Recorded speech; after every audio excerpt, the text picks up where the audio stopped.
Welcome to the Research Reimagined podcast, brought to you by Nottingham Trent University. I'm your host, Helen Darby-Dowman, and I'll be inviting some of NTU's brightest minds to explore how their research is helping us to deepen our understanding of the world. From online addictions to transgender rights and sleep disorders, listen as we discuss some of society's most pressing challenges and uncover some of the ways our research is making a difference. Culture is the glue that binds individuals and forms communities. But why is it important to protect these characteristics for future generations? Today we're going to be talking about Nottingham, a city that is rich in culture that many of our listeners may not be aware of. From legends to the lace industry, we're going to be exploring some of Nottingham's history and culture to find out more about the role culture plays in shaping our own identities. I have two experts on Nottingham's history and culture joining us here today. Professor Natalie Braber, who is an expert in language and linguistics. Thank you for joining us, Natalie. Can you tell us a little bit about your expertise? Yeah, so I'm a sociolinguist, which means I'm interested in language and identity, and my particular focus is on accents and dialects, particularly in the East Midlands. We also have Amanda Briggs, Goode, who is Head of Department in Nottingham School of Art and Design for Fashion, Textile and Knitwear. Thanks very much for joining us. Can you tell me a little bit about your expertise? Yep, I can do. I work within fashion textiles within the school and also the Fashion Textile Research Centre. And one of the things I've been focusing on in research for several years now is the lace archive that we hold in the school. So I'm interested in its creative legacy in Nottingham and beyond, but also its kind of more recent sort of social history and engaging with communities in the region. Thank you so much again, both of you, for joining us. I know you do lots of research in culture and heritage, and particularly in the East Midlands and in Nottingham specifically. Can you tell me a bit about what you've been doing in this area and the importance of it? So I noticed when I moved to Nottingham quite a number of years ago now that there hadn't been any linguistic research done on the region, which I thought was quite unusual because, as you can hear, the language that's used here is very different to other areas. So over the last 15 years, I've been looking at collecting data from around the area, speaking to people, local communities, to find out about what their language is like, what they think about their language, and working with particular groups such as minors. And Amanda, what have you been doing? So most recently, we've done a project which was funded by the Heritage Lottery Fund called Textile Tales, and we've been also working with local communities on sharing their oral histories of working in the broader fashion textile industry from about 1980 to 2005. So we did a series of road shows around the region, inviting people to come in, talk about their experiences of work. And many times people also brought in objects for us to look at and photograph, and all of those oral histories are now stored in the Leicester Oral History Archive. And so tell me a little bit about Nottingham lace and the history of it. Yeah, so it's got a long history, over 2 centuries. So the beginning of the 19th century was the sort of discovery of the technology of machine-made lace, which had developed out of framework knitting. So the framework knitting machine had been invented by Reverend Lee in Calverton in Nottingham in the 16th century. And that technology was adapted and developed and adapted until the technology could produce something that was lace-like, that we would call lace, which is essentially holes surrounded by fabric, the holes forming the pattern and the kind of creative value of the fabric. And that really set off the industry from the beginning of the 19th century. There wasn't really a role of a designer, so the role of the designer developed quite slowly. So by about 1830, there was about 8 designers known of in the Nottingham region. But Nottingham was kind of facing competition, mainly from France with handmade lace and Italy with embroidered laces. And one of the things that the government wanted to do was kind of build a series of art schools to develop mainly the textile creative industries. So the first art schools were Nottingham, Manchester and in York, which were supporting all those kind of textile trades that we had across the Midlands and the north of England. So the first art school opened in Nottingham in 1843. And the first purpose-built art school was Waverley Building, which is still part of NTU today, and that was 1865 that was built. So, the art school was kind of really important and significant in the developing of sort of lace designers and supporting the lace industry. The lace industry helped fund that Waverley Building.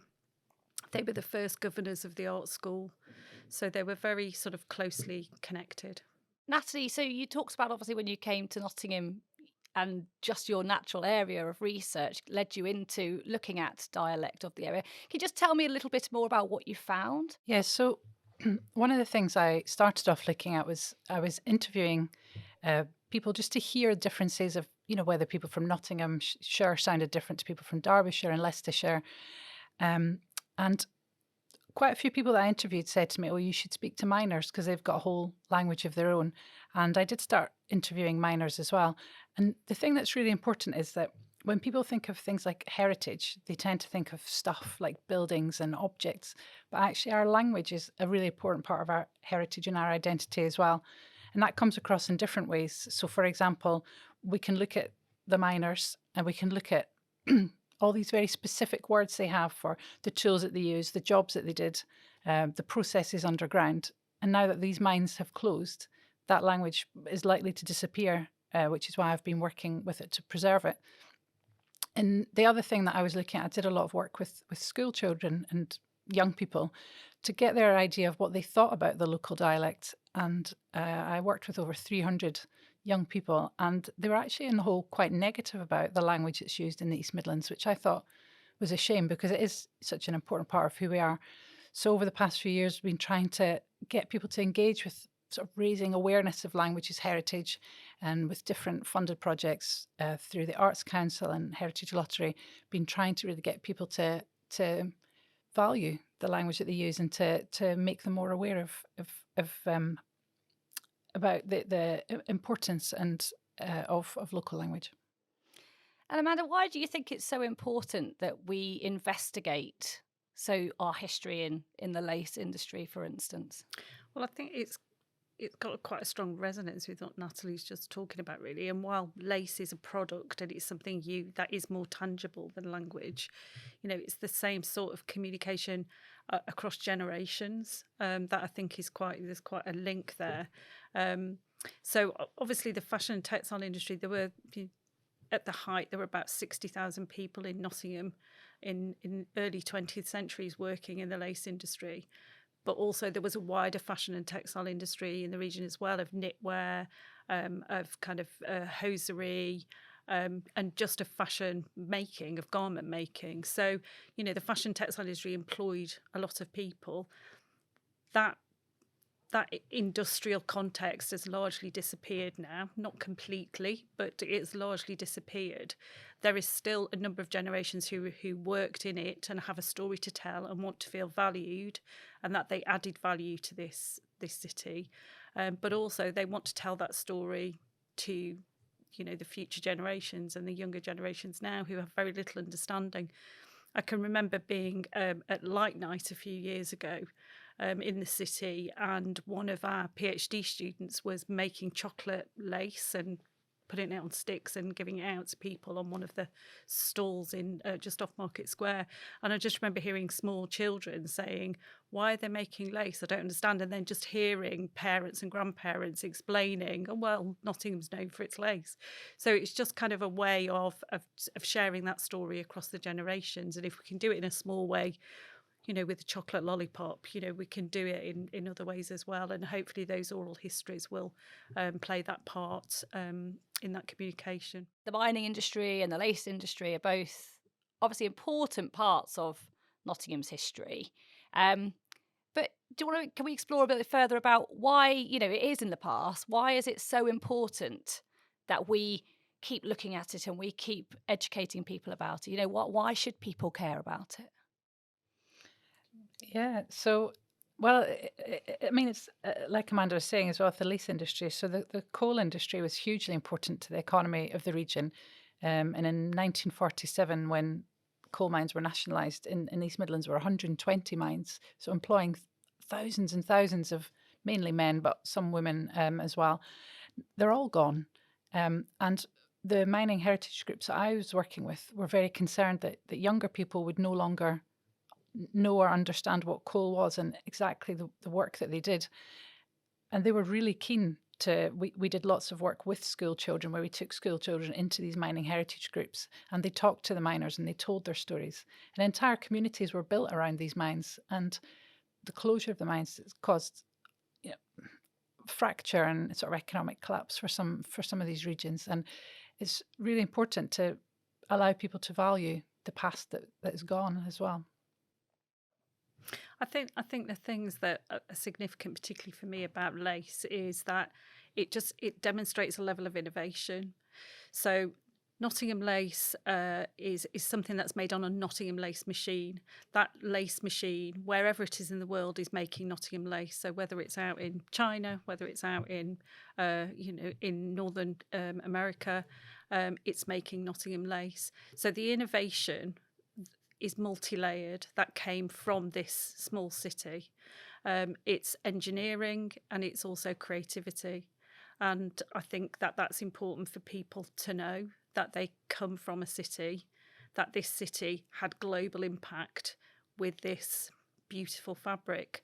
And people are always seduced by lace. It's an incredibly seductive fabric. It's got so many connotations, cultural connotations in the way that we use it around weddings and christenings. It's, and around death, it's got such powerful connotations. So people are always fascinated by the fabric wherever you go. But I suppose it's just really recognising all of that innovation and creativity that was in here that created something that we still talk about. I know you've already talked about what Nottingham lace is, but just again, could you, just for me and for the listeners, just be specific exactly what would we see with a piece of Nottingham lace, just so. Well, Nottingham lace, so handmade lace was being made from about the 15th century and is still being made today. There's been particularly European cities that have reputations for particular styles of lace. It was always incredibly expensive because it's time consuming, it's people focused, and we've all heard stories about schools of young girls who would just sit making lace for hours and days. Marie Antoinette's wedding dress that took sort of 12 months to make, her veil. There's all these kind of folk stories about handmade lace. So essentially what Nottingham and machine made lace was trying to do was to speed that up and to make it more affordable. So the Industrial Revolution gave it the sort of tools to do that, and it could be sort of democratized really in terms of its, the middle classes were able to start to buy lace.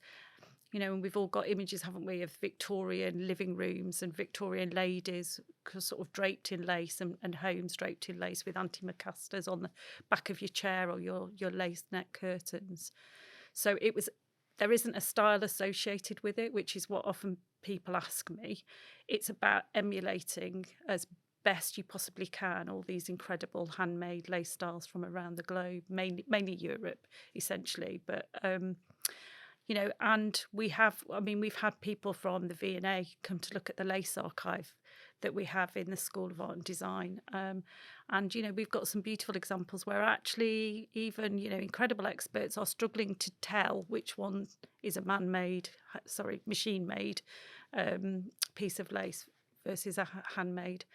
They're not all like that. Sometimes you can tell very quickly and easily by how highly structured and sort of rigid it is and repetitive, whereas the handmade ones have those kind of idiosyncrasies in them, that you feel like you're looking at something that's actually the result of human hand labour rather than machine labour. So how you talk about obviously the lace archives, can you talk to me a little bit more about like the methods that we are using to preserve the history and the disappearing communities that I suppose have been going, and the work obviously that you've been doing in your own areas that actually is preserving that? Yeah, so the reason that I've been doing a lot of this work as well is that Amanda talked earlier about the sort of the tangible versus the intangible. So tangible heritage is heritage that you can see, and intangible heritage you can't see. So it can be traditions, it can be Morris dancing, clog dancing. It can be particular ways of making wicker baskets or a language as well, and whether it's poetry or song or particular sort of varieties of language. Now, this kind of intangible heritage, UNESCO has a convention for protecting it, and there's different things in place to make sure that these types of traditions don't disappear. But the UK hasn't signed this convention, which means in the UK there's nothing in place to stop particular language varieties disappearing, which is the reason that I've been working on this. And I think working with local communities is crucial. They're the ones who have the knowledge and the information. And it's not that we're saying language shouldn't change, but it's a fact about it's interesting to understand about, say, for example, older dialect words that are disappearing. So one of the most recent projects I've been working on is Lost Words, where I picked 50 local dialect words that I thought were interesting. And we were going around schools with an illustrator, Hannah Sottel, and a creative writer, Andrew Graves. And young people were writing poems and short stories using these dialect words that Hannah had beautifully illustrated. And that exhibition is travelling around Inspire libraries for a year and just getting people to think about these words. So a lot of the children, when they saw the word, say, oh yeah, I remember my granny used to say that, or I still use that word. So it's really just getting people to engage with something that they generally take for granted. Can you tell us a bit about some of those words? Yeah. Really So the ones that are really common that people still know, of course, are cob, the eternal, what do you call a bread roll, Mardy for grumpy, nesh if you feel the cold, which I think is a great word. But some of them are words that the younger people didn't really recognise anymore. So, for example, cow lady for a ladybird, or a spadger for a sparrow. And some of them are sort of more mining related. So, for example, a snap tin is the box a miner would put his sandwiches in. I'm sure the lace industry must have similar particular words to it. And also poems and nursery rhymes, and there's the wind the bobbin up nursery rhyme. But yeah, there are lots of words. Twist hand, and pubs in Nottingham used to have particular rooms that were for the twist hands. They were the kind of king of the factory, really. They ran the lace machines. They earned the most money in the factory, and so they gave given special treatment in the pubs in Nottingham. So yeah, lots of labels and descriptions of technologies and machines. And as well as collecting stories, which obviously you have with the archive as well, it's finding ways to engage people with it. So, for example, with poetry, with song, with art, that's how you can then sort of pull people in, because most people use language every day, but they don't stop and think about it. But actually, when you get them doing things like this, you think, oh yeah. I mean, one of the people who was part of a project I was working on had been writing poetry for 50 years. And after we'd been working together, he said, oh, I've just written my first poem in local dialect because you said it was okay. That's amazing, isn't it? Yeah, because he'd always been writing in standard English because he thought that was proper. Yeah. See, that fascinates me because I moved to Nottingham for university many moons ago, and things like being called Nesh, and I was like, what are you talking about? I always think that the word for a alley, like how people, Yeah, that is. What is that one for in Nottingham? Can you remember? Jitty. So you can have jitty or twitchell. Yeah. Snicket you hear as well. A snicket, yes, I've heard people, and it's amazing. But I find that fascinating that local people wouldn't even feel comfortable, or they feel like it is not the right thing to do to write a poem in their own dialect. Because it's drilled into us, at school. And, a lot the younger people I spoke to said, their parents would say, oh, pronounce your words properly, or don't use words like this. But actually, I always like to think it's not wrong. It's just a different way of doing things. It's just non-standard, and we should value that in the same way. Yes, it's important to be able to speak standard English, but it's important to have that link to your local language as well. I mean, Amanda, I know you've also done work in communities. Have you got any examples like Natalie had where, it's had an impact, or you've had a lovely story? So we ran a season of events called Lace Here Now across the city. So I was working really closely with Nottingham Castle at that point on that project, but we also engaged with Nottingham University, at the Lakeside, and Nottingham Contemporary and Nottingham College, and we ran a number of events. So we had exhibitions, so we had a staff response to the Lace Archive, and we exhibited that at Lakeside. We had students working with the Lace Archive and being inspired to create textile practice. People were doing that through printed textiles, woven, embroidered, fashion responses to it as well. We had storytelling events. We had walks around the lace market and sort of historical walks talking about that.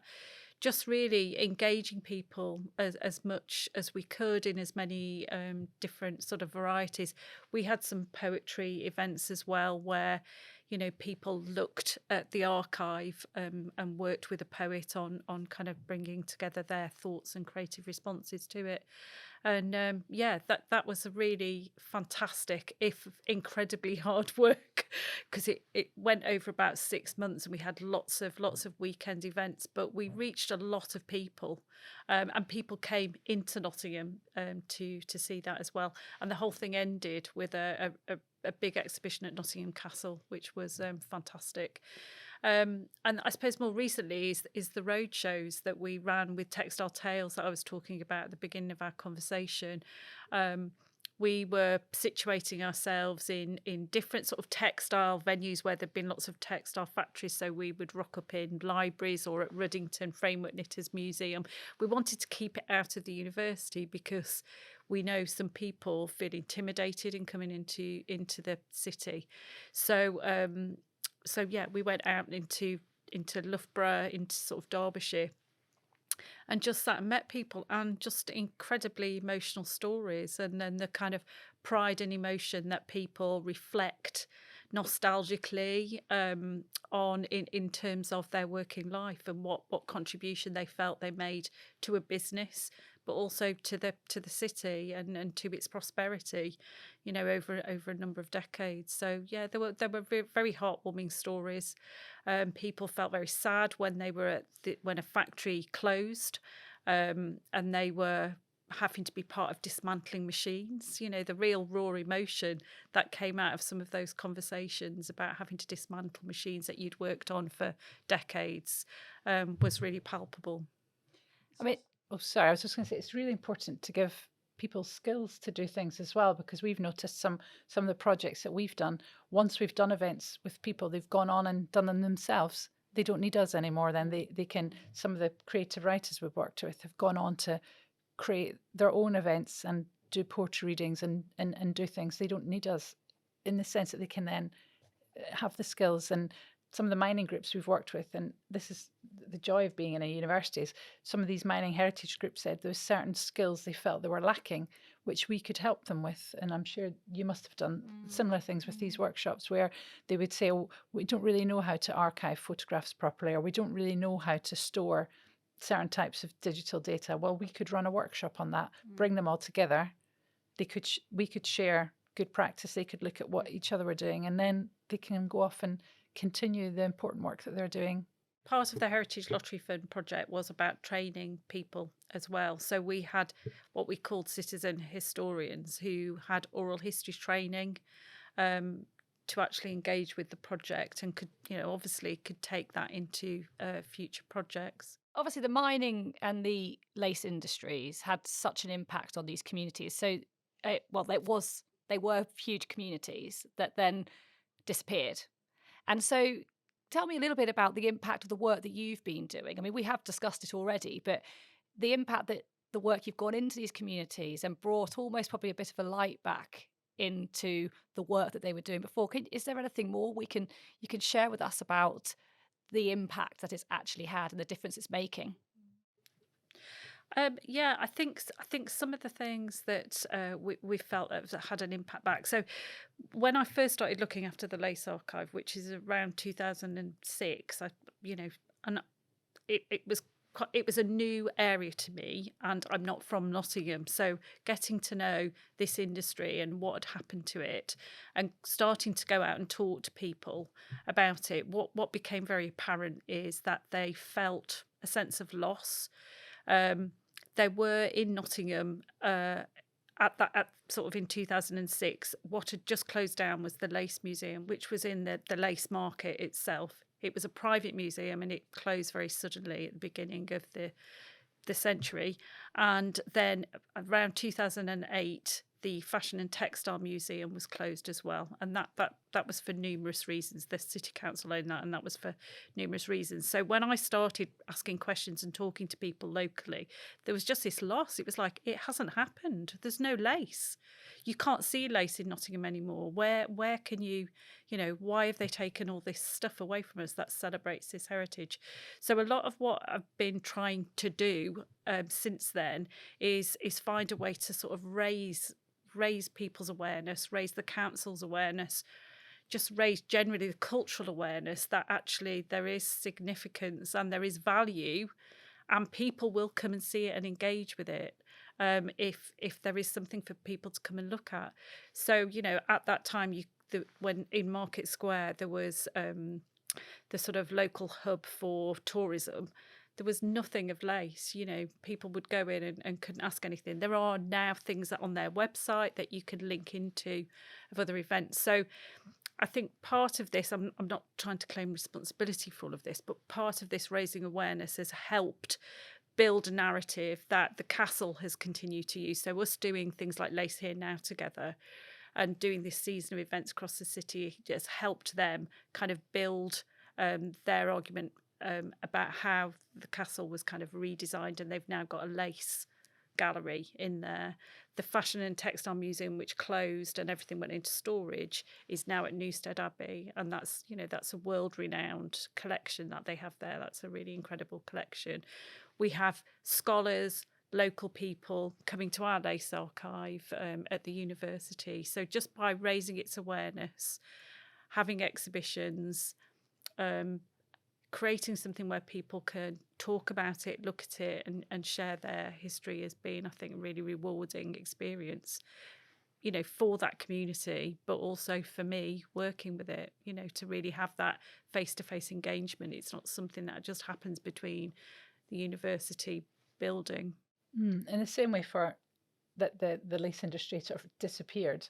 A lot of where the former mines were had all been landscaped and were either now car parks or housing estates, or like Gedling Country Park was a spoil heap from Gedling Pit.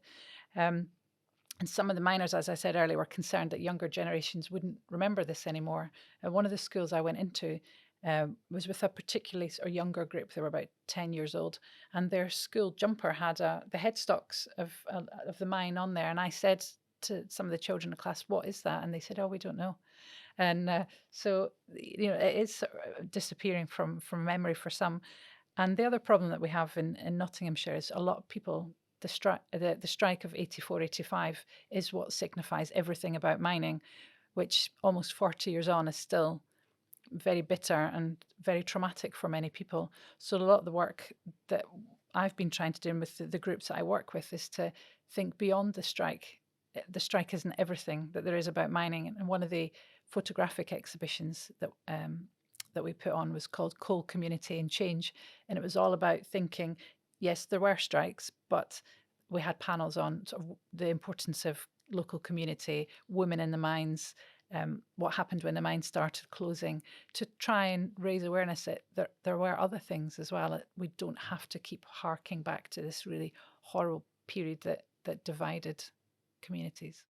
And Natalie, the work that you've done within communities, has it kind of helped bring any communities together and work in a more positive way? I think perhaps it's maybe making people think about the past in a slightly different way. So there are certain communities who, for them, the strike is still a very recent memory, and they don't always feel comfortable working with other people. But it's just about broadening it out, making people realise that Nottinghamshire mining isn't just about the strike. There's more. There's a really long history of heritage and culture that we shouldn't ignore. So by getting people to engage with things like poetry and writing and song, we can really open up a whole different side. Because for younger generations, these memories aren't going to be the same anymore. So the programme Sherwood that was out recently that looked at the miner strike, BBC Radio Nottingham did a a vox pops with young people and asked them if they knew what the word scab meant, and the only meaning that they had still was of the wound that you have on your skin. So things are changing, and we just want to really get people thinking about the fact that their local language and culture is important. Can I ask, have all the mines in Nottinghamshire closed now? Yeah, the last one was Thorsby in 2015. Okay. And it was I think after that there was 2 mines left in Yorkshire, but they closed in the same year. The same year. Yeah, 2015. Okay. So, I mean, there have been talks about a new mine opening in Cumbria. Okay. But, I mean, the thing that's so fascinating when you look at the language as well with mining is miners travel.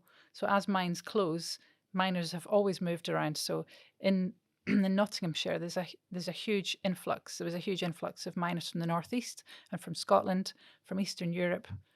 Gedling was called the Pit of Nations because there was miners from all different countries working there, and that you see in the language as well. So some of the people that we spoke to said, for example, northeastern miners would use the word Mara for their friend, and that became known as being really typical of northeastern miners. One of the miners I interviewed, I was asking him about different names for hammers, and he came up with the word Mortec. And I hadn't heard any of the other miners use this before. And I was trying to, get a little bit more information about it. Did he know where this word came from? Had he heard any other miners using this? And he said, no, it's only really local to our mine. And when I went away, I was puzzling over this and thinking, there has to be a reason for this. And it was a mine that was known for having lots of Eastern European miners. So I looked up in a Polish online dictionary the word for hammer, which is miodek. So it seemed that these Polish miners, or maybe from other Eastern European countries as well, had brought their word for hammer with them. It became adopted without even people realising that's where it came from. So in terms of preserving cultural heritage for future generations, I mean, what do you think should be done? I think, in terms of what I manage and look after, I look after a lace archive. The lace archive that we have in the school is the result of donations. It's not a museum collection. Nobody's gone out collecting particular examples. It's a result of donations. And we think from about 1880 to about 1940, there is a little bit of student work going up to about the 1960s. There is a couple of special collections that we have. So one collection that was put together to show really good examples, the best examples by the Nottingham industry just after the war. And so I feel, I'm the custodian of something that I want to make sure it's looked after, and we're looking after it in terms of its kind of material care. But I think the thing that I think is most important is the things we've been talking about, really, is sharing it and enabling people to talk about it, understand it, reflect on it. And I guess because I'm in a School of Art and Design and I'm the head of Department of Fashion, Textiles and Knitwear, I want that creativity to live on. So we do projects with students. I had a student from London contact me yesterday who's heard about it and would like to come and see it. So, we open that up broadly. We've also done some commercial projects as well, which has been really exciting. We did a project with Oasis, a high street retailer, in 2018. They put together a collection of prints, weaves, knits, embroidery, all based on the collection. So there was about 25 items that they did. And we're at the moment working with a company in Sri Lanka. And for me, that's really important. It helps us continue to care for the collection, but it also means that creativity lives on and has future impact, and that's really important.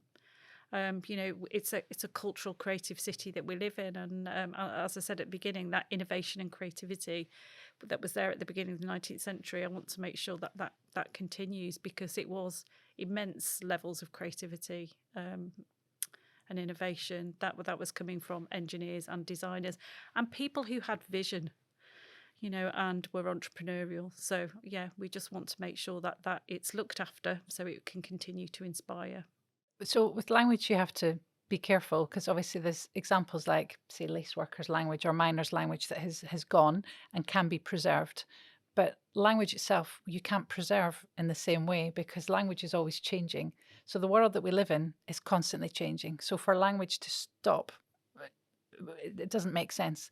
So we can't sort of say here, we can make a snapshot in time. So say in 2022, this is what language in Nottinghamshire sounds like. We can do that. But we want to make sure that people value the fact that language is different and language can change, and that isn't something to be scared of or to think is a bad thing. You sometimes hear people saying, well, the youth of today or tech speak, but that is just part of language and it's part of a changing society. And by getting people to think about language, whether that's in everyday spoken language, whether it's about people coming in from other countries or other regions who have different variation that we can value rather than thinking they sound funny or I don't like the way they sound, getting people to think about song and music and poetry as well, just really making people aware of the richness of our heritage, of our language, and that what a powerful thing that is. Thank you, both of you, for coming and talking to us about the work you've done. I mean, it's fascinating hearing about Nottinghamshire and Nottingham's cultural heritage and just things that are outside perhaps of the things that we normally would think about with buildings and Robin Hood and so forth. I mean, for me, the takeaways of the community aspect, the way that you've gone out and worked with communities and hearing all those stories from people that have lived it and bringing that to the forefront and educating children and just giving everybody that sense of, I guess, pride of what they've done and what we've had here in Nottingham in the past. I mean, that's happens everywhere around the world. So thanks again for shedding a bit more of a light into the world of cultural heritage for us and the history of Nottingham. If you want to find out more about Natalie and Amanda's work, please have a look in the description. There'll be links there. Thanks to the listeners, and thank you again for joining us today. Thank you. Thank you. You've been listening to the Research Reimagined podcast by Nottingham Trent University. For all of the latest news from the research community at NTU, follow us on Twitter at NTU_research or sign up to our research newsletter by visiting ntu.ac.uk/research. Thanks for listening.